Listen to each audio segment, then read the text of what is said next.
Assalamualaikum warahmatullahi wabarakatuh.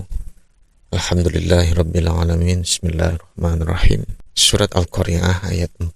Yauma yakunun nas kal faroshil mabthuth. Pada hari itu manusia seperti laron yang berterbangan. Yauma yakunun nas. Ini pakainya kata annas.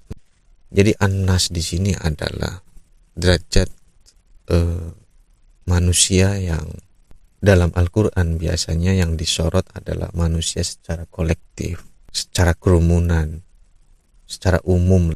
Jadi karakteristiknya annas itu ya, dia masih mudah ikut-ikutan, masih ikut arus, masih mencari rasa aman pada mayoritas. Nah, yang lebih penting di sini adalah annas ini kaitannya dengan Al-Qari'ah ya. Annas ini dia tidak memakai seluruh potensi akal, pikiran, logika, dan rasa yang dimilikinya. Jadi belum dipakai. Masih hanya ya ikut-ikutan aja lah karena mayoritas ya biar aman, biar nyaman. Jadi apa yang selama ini Anas pegang sebenarnya belum diuji. Makanya belum diujinya kenapa? Ya tadi akal, pikiran, rasanya itu belum dipakai. Kita kan selama ini beragama hanya ikut-ikutan saja. Karena mayoritas, karena Islam kita ya dari orang tua juga sudah Islam. Jadi kita nggak mengecek, nggak mencari dengan apa ya, dengan rasa, akal, logika itu kita main langsung percaya aja. Itu yang terjadi di Anas. Jadi kesehariannya ya di posisi Anas ini ya sebenarnya masih rapuh. Makanya di posisi Anas ini digambarkan ketika Al-Qari'ah, peristiwa kejadian yang tidak mengenakan datang, menghentak, mengetuk. Dia digambarkan seperti laron, seperti insek, hewan kecil-kecil yang bersayap itu, yang terbang mengelilingi lampu-lampu itu, tapi ditambahin mabthuth. Jadi laron sendiri, insek sendiri, hewan-hewan kecil yang terbang di sekitar cahaya itu sendiri. Itu kan memang secara naluri ya, dia terbangnya nggak berpola, memang menyebar. Tapi dipertegas lagi dengan kata mabthuth, tercerai-berai, berantakan, berhamburan. Seolah digambarkan ketika Al-Qari'ah ini datang. Apa yang selama ini kamu pegang? Karena kamu tidak menggunakan potensi akal, logika, rasa, hati, selama ini gak dipakai. Makanya begitu rapuh, seperti laron, tercerai-berai. Jadi di ayat diri juga gambarannya ketika Al-Qari'ah ini datang. Begitu kacaunya, muter-muter gak karu-karuan. Pikiran kemana-mana, perasaan campur aduk, rencana berantakan. Identitas kita selama ini mulai goyah, ego kesenggol. Jadi pengalaman saya ya, ada suatu waktu ketika saya merenung, saya sholat, saya ya ibadahlah pada umumnya. Tapi kok saya ngamukan ya, marah, reaktif gitu loh.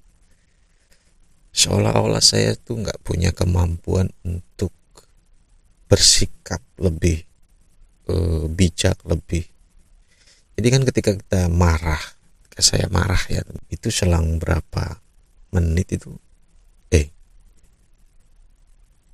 saya nggak harusnya seperti itu ya, nggak gitu juga kali ya. Tapi kok saya nggak ada kemampuan ketika marah itu datang, seolah-olah sepersekian detik itu saya langsung ya mata melotot, tangan acung-acung, suara keras.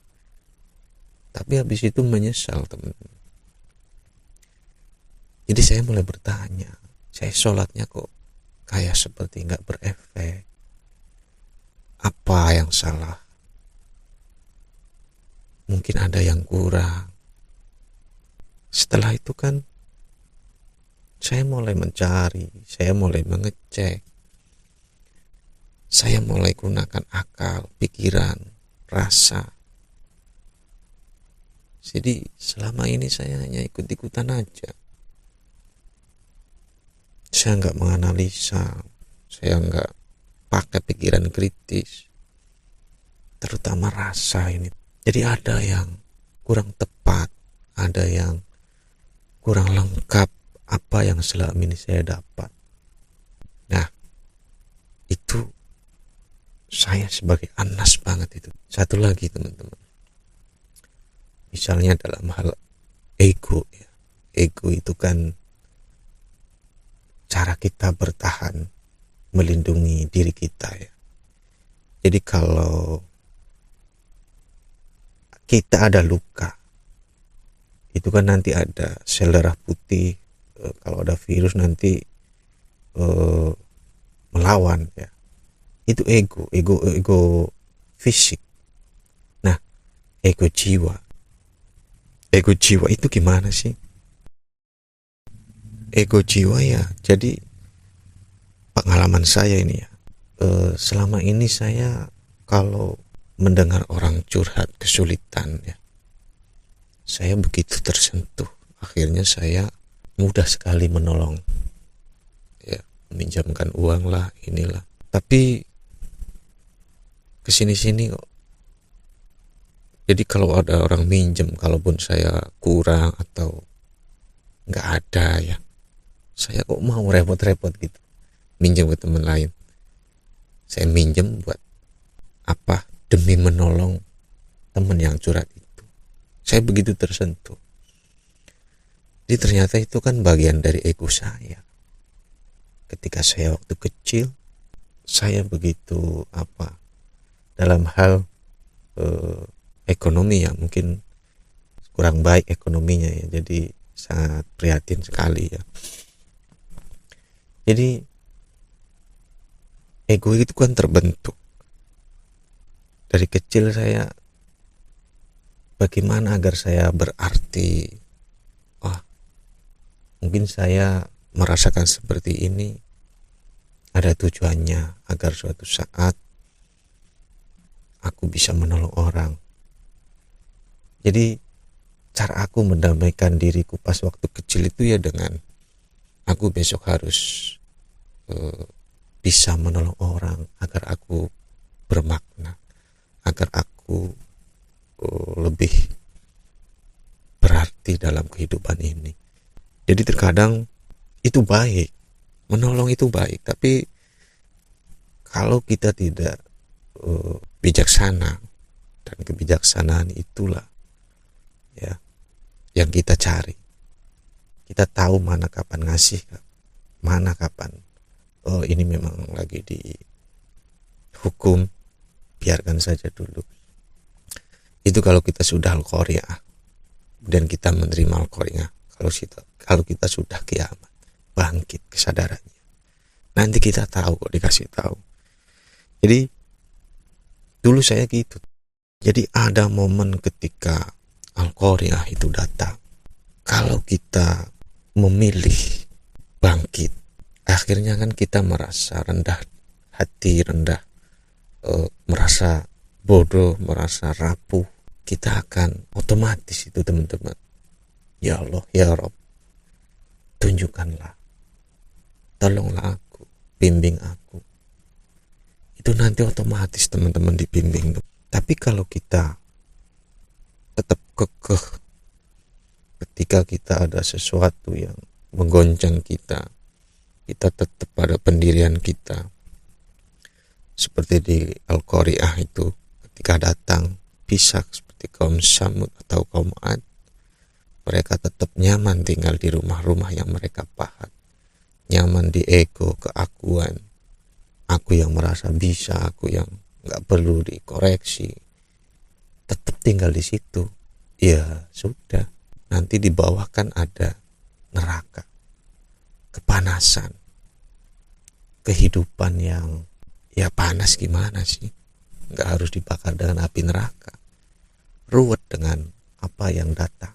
Tapi kalau kita rendah hati menerima kekurangan, kita mau introspeksi, kita mau muhasabah, nanti akan ditunjukkan, dibimbing untuk kita menuju fase al-insan, sudah mulai tersadar, mulai bangun, meskipun lemah, tapi nanti pelan-pelan dibimbing untuk menuju kesejatian. Jadi yauma yakunun nas, pada hari itu ketika Al-Qari'ah datang, manusia kalfarosh, seperti larut yang rapuh, mabthuth, yang tercerai-berai, yang berantakan, gak berpola terbangnya, terbang ke sana kemari.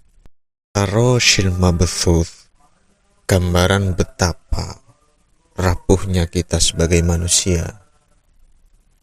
Mabthuth, tercerai-berai batinnya, kacau.